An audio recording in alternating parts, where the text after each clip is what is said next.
Want to know how to score over taller defenders? Today I got you covered with some unstoppable finishing moves.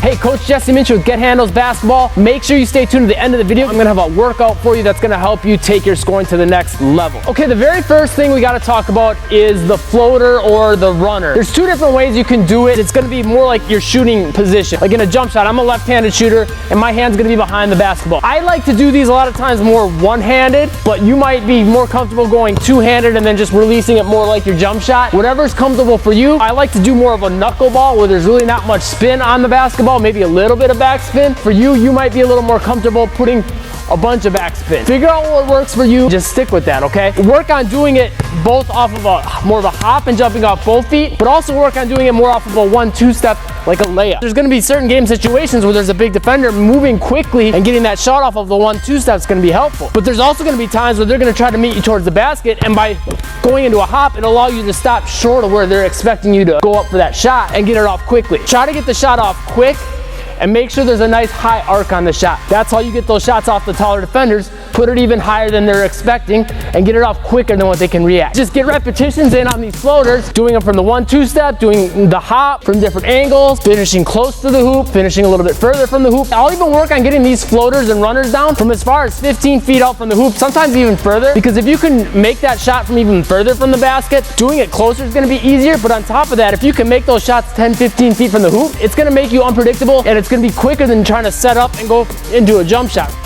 Make sure you hit that like button for me. Second thing you're gonna wanna make sure you have down is the hook shot. Hook shot is not used nearly enough by players, especially smaller players, because it's pretty much an unblockable shot. For me, I like to do my 1-2 step kind of coming across the basket. Make sure though you finish wide here. So it would be the hoop, your defender, your body, basketball, all in a straight line. If your defender's here, you got the ball way out here where they can't reach it, number one. But number two, you want it to be a high arcing shot. Even if it's a really tall defender, if you have it out here, they could still potentially block it if they're really tall. But if you get that extra arc on it, game over. There's nowhere they're gonna be able to block. The reason a lot of players don't have it in their game is a hard shot to get down. What I'm gonna recommend you do is get repetitions on it. And you might wanna start off doing them a little more, kind of just turning a little bit more, so it's a little bit more of a jump hook. Another thing you can do for this is work on doing it more, you know, from a standstill. And then from there, maybe work on doing it a little bit more sideways, standing still. That'll give you an option because sometimes you'll get in the post and you won't, be able to get that running start, so you'll be able to get it off from there. Once you got that down, you can work on doing it more from the move, okay? And then if you really want to go next level and be completely unguardable around the hoop, get it down with both hands. Most players, even like the best players in the NBA, don't have a very good hook shot with both hands. So if you can get it down with your weak hand,